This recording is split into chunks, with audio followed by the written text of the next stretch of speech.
is Dr. Jishe.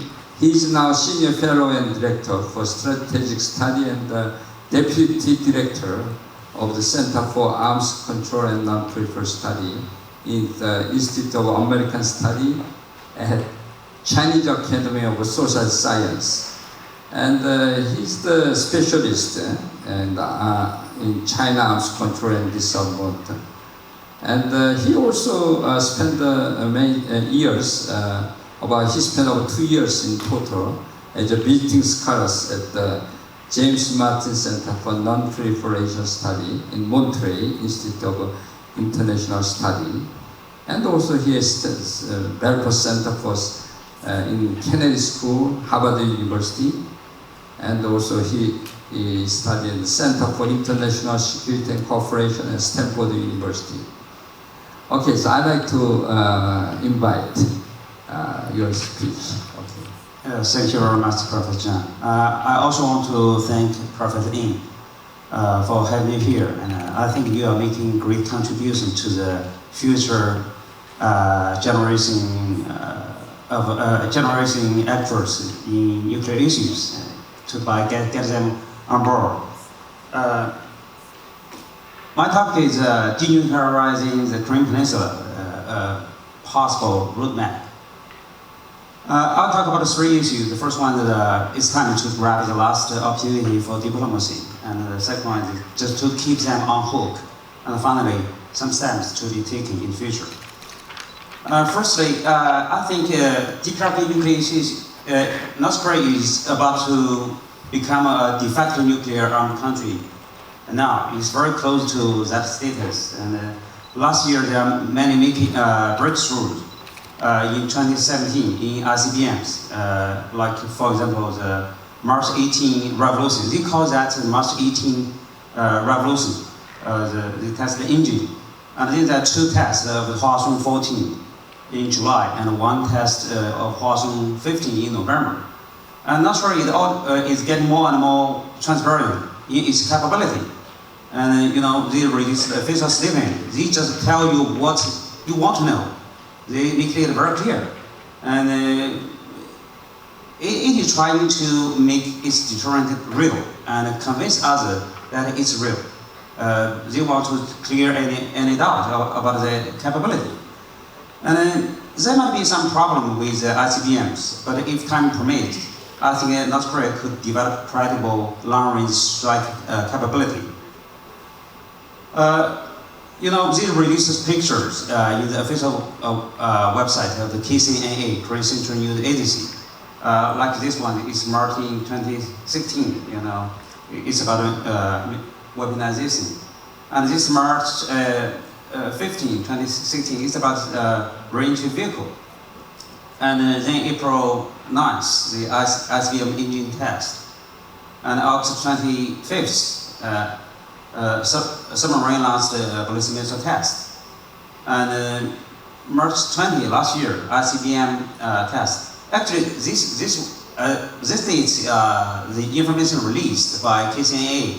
This test was done in March 18th. And this July 4th, the first test of ICBM, Hwasong 14. And then July 28th, the second test. And in August 23rd, Chairman Kim Jong also visited Chemical Material Institute of the Academy of the Defense Science. It's trying to send out the message that they are working on the solid fuel. And then that's the S-bomb test. That's a picture released in September 3rd, the day they did that test. And then the November 28th, the 3rd test of ICBM last year, Hwasong 15. Also the first of the Hwasong 15. So the state of DPRK nuclear issue is that 3 decades have passed, and many formats of talk have been tried and have failed. So 3-part talks, 4-part talks, 6-part talks, and also the bilateral talks between US and DPRK. And now DPRK has obtained the plutonium, highly enriched uranium, And they conduct 6 nuclear tests and lots of missile tests. While sanctions were in place and harsh pressure, and also DPRK was politically isolated from the international community. But under this condition, they also achieved quite a lot. And in 2017, we see the escalating tensions, the war of words. They nickname each other. President Trump called Kim Jong-un as the little rock man. But Kim Jong-un returned with mentally deranged daughter. And Kim Jong-un fired, and then President Trump articulated his fury by sending out tweets. And that's dangerous military conflict. Later last year, lots of talks about bloody nose. So I think that this issue is at a critical moment. And the window for diplomacy is narrowing, and the option left is not desirable. For example, a de facto nuclear armed country or sort of military conflict.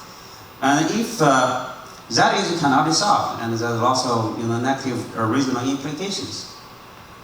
So, but fortunately, starting early this year, we see many positive developments, and Kim Jong-un's charming offensive started from January 1st by give New Year remarks.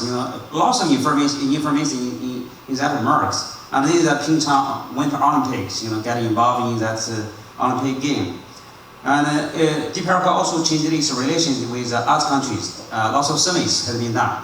The summit between President Xi Jinping and with President Moon, and also with President Trump.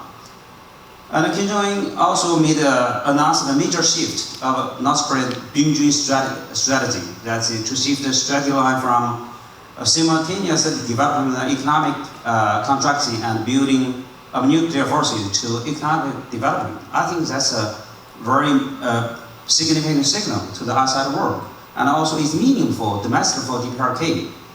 And certainly, there are also many unilateral commitments made by DPRK, like the Tesla moratorium and the conditional non-proliferation, and also no use of nuclear weapons. And the nuclear test was destroyed, and the latest progress in the missile test site in Sohai. So some progress had been made, and we see the rising tension, but now it's time to try the diplomacy. I believe that this time is almost the last chance for diplomacy. If we cannot grab the last opportunity, it's likely that DPRK will follow the rather than Libya model, but Indian-Pakistan model. Under sanction pressure, but they get that and keep that. They get both cakes. So I think if we want to move forward, it's very important to keep them on hook.